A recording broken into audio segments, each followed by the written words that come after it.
nous sommes retrouvés sans salle de réunion, sans lieu de rencontre pour les mouvements d'église, pour les assemblées chrétiennes. Nous étions un peu démunis parce que nous utilisions beaucoup l'abbaye du Gard qui nous a été retirée. On avait utilisé Boutillieri avant, et du coup on avait un besoin. Le diocèse avait un besoin manifeste. D'autre part, les visitandines donc étaient en recherche de solutions pour leur monastère. Elles devenaient vraiment trop peu nombreuses pour tenir toute la... Elles étaient trois dans cette énorme bâtisse de plusieurs milliers de mètres carrés.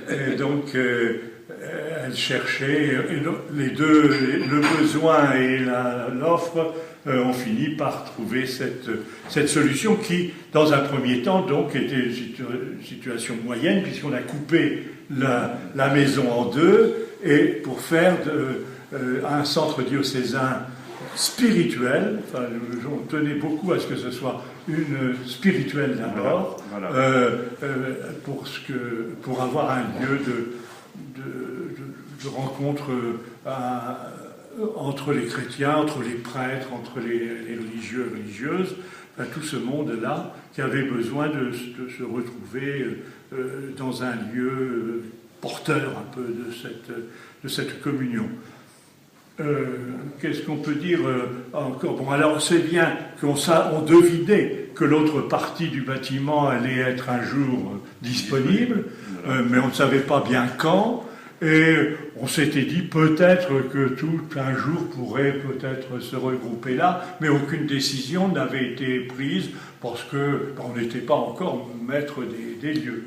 Oui, les sœurs voulaient rester, les trois sœurs qui pouvaient rester jusqu'à leur propre décision. Puis l'une est décédée, à ce moment-là, la communauté de religieuses a éclaté, les deux autres ont été dans deux maisons de retraite, et puis du coup l'évêché a récupéré l'ensemble du bâtiment, et après ça, il fallait encore décider ce qu'on en ferait par rapport aux autres lieux dont on disposait, l'évêché, le centre diocésain au parc Beauvilliers, y compris d'ailleurs la rue des Chapeaux-de-Violette, là. Donc on est assez heureux de voir que maintenant les choses commencent à évoluer vers un regroupement central où il y aura le lieu de spiritualité et puis les services, en fait, bien sûr, de façon. Je peux dire aussi qu'à l'époque, j'étais en tout cas personnellement, mais je faisais partager mon souci à tout le conseil épiscopal, c'était de se dire, à vu l'évolution des paroisses qui allaient se trouver plus isolées, plus difficiles à animer, etc., il fallait sans doute dans le diocèse 2 ou 3 lieux de rassemblement, de formation, d'expression liturgique, enfin d'une vitalité. Et pour Amiens, ce lieu en était un.